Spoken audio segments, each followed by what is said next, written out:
భద్రాచలం గారు, ఇదిగోండి 2,00,000 రూపాయల చెక్. 2,00,000 రూపాయలు చెక్కా? దేనికండి? కోచ్ పరశురామ్ గారికి బైపాస్ చేయించండి. ఆపరేషన్ చేయించుకొని పూర్తి ఆరోగ్యంతో మీతో థాయిలాండ్ రావాలి. అది నా కోరిక.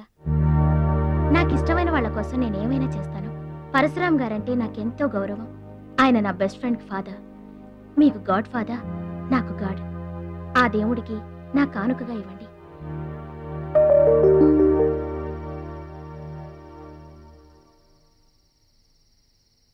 మహాలక్ష్మి, నువ్వు కూడా కూర్చో.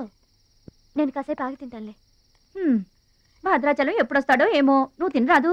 నేను ఆగింది అందుకు కాదు, వడ్డించడానికి. అయ్యో బాబోయ్, ఆ రుచి గారు మామూలు మంచిది కాదండి.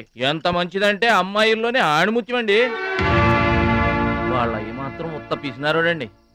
థాయిలాండ్కి వెళ్ళడానికి నాకు ఒక్కడికి తీసాడండి టికెట్. అంతే, వాళ్ళ అయ్యను పట్టుకొని ఎడాపెడా వాయించి మీ ఇద్దరు కూడా తీయమని చెప్పిందండి.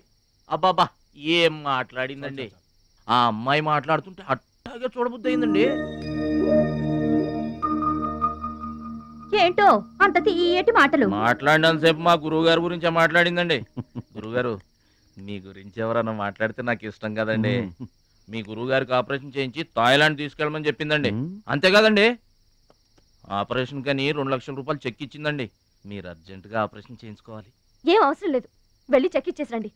అదేంటమ్మా, అభిమానంతో ఇచ్చిన చెక్కుని వద్దనుకోవడం దేనికి? కరెక్ట్. ఛాంపియన్ అన్న తర్వాత అభిమానులు అనేక రకమైన గిఫ్ట్లు ఇస్తుంటారు. వదులుకోవడం ఎందుకు? ఊరికనే ఇస్తారా అంటే తర్వాత తమ్ముడు పేరు అడ్డం పెట్టుకొని సంపాదించుకోరు. అయ్యా, అడ్డం పెట్టుకుని సంపాదించడంలో ఎవరైనా తమ తర్వాతే. ఫ్లాష్ బ్యాక్ వద్దు. మహాలక్ష్మి గారు, మీరు అన్నం పెట్టండి. ఏం బాబు, తినరాలేదా?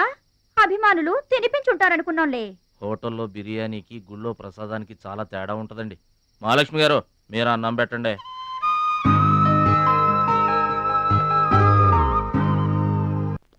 కాకి కాకెత్తుపోయిందమ్మా బంగారాన్ని. నో నో నో, నేను థాయిలాండ్ వెళ్ళను. వెళ్ళినా ఓడిపోతాను. నేనే నెంబర్ 1 అనే నీ నోటి వెంట ఓడిపోతానని ఫస్ట్ టైం వింటున్నాను. బేదర్ కూడా ఫస్ట్ టైమే. బాడీ షేక్ అవుతుంది.